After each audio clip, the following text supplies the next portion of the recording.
when my clerk came into chambers, I was provided with a subsequent statement. Now, I want to be clear about this subsequent statement. It relates to your situation. And by the word situation, I mean it relates to your current state of health. Errol, your health is your private matter and you don't have to disclose it, but for the purposes of this court case, it would be helpful. And if you're happy to talk about it, I'd be grateful. Are you happy to talk about it? Yes, I'm happy to share it. I mentioned in 2012 that you'd been diagnosed with cancer, but you received treatment.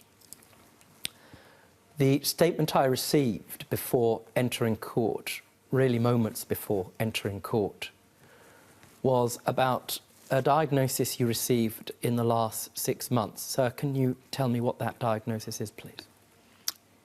I was initially diagnosed with prostate cancer in an advanced stage of adenocarcinoma. Now it is in my lymph and in my bone marrow. I have to take blood transfusion and I have to take female hormone treatments. The prognosis does not look good. Well, sir, some people call it a so-called prognosis. But you've been given that prognosis, yes, and there is a word for it. And the prognosis that I have seen, by virtue of what you have disclosed, is that you have a terminal prognosis. Yes, yes, yes. And your words, or the words I received, is that the time that you have is borrowed, who knows? In a sense of speaking, it is borrowed. Every day is a day to cherish, and a day to feel blessed, and a day to do what I can do positively, for not just for me, because my life has never been about me. It's always been about people. And one of the things I was told when I was sick is that I need to be selfish. I need to start thinking about me. I just don't know how to do that. I've always been involved with doing things, and for me to just sit down and just wait for either death to knock at my door or something else, I'd rather be out there. And that's one of the things I'm going to Jamaica to do. I want to still be relative. I want to still be functional. Yes, sir. And so having had this money stolen from you has deprived you not just of seeing your mother, but also that critical trip back to Jamaica. Yes, it does. Can I ask you this question?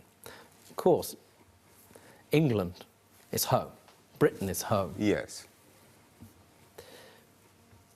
But Jamaica's home as well. Yes, Jamaica's heart. Now, as I understand it, there are your extraordinary sons that are trying their best to raise money on your behalf. Is that correct? Yes, there are. How much money has been raised to date? Today, I think they've raised 1,000 plus. 1,800, sounds yes, about right? Something like that. How much do you need to get to Jamaica? About 2,000?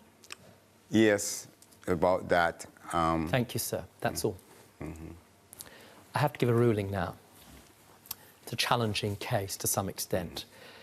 The problem is this. Errol, you gave Winston money to deal with a third party. He did that in good faith. Had Winston taken your £4,000 and given it to somebody with no references or no reasonable belief that that third party could deliver on the product that the both of you wanted to achieve, he would have been negligent.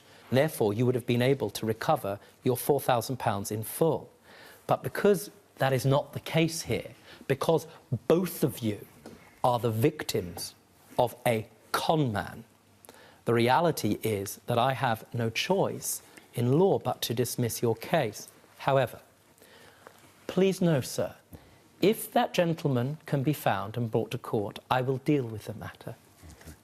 I look forward to dealing with the matter. Understood?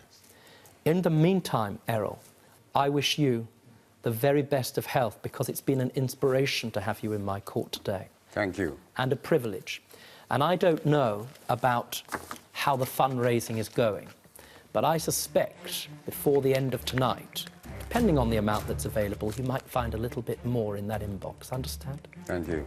Wish you the very best. Thank you, George. Thank you. Have a nice day. Errol's case was dismissed and he was awarded nothing by the court.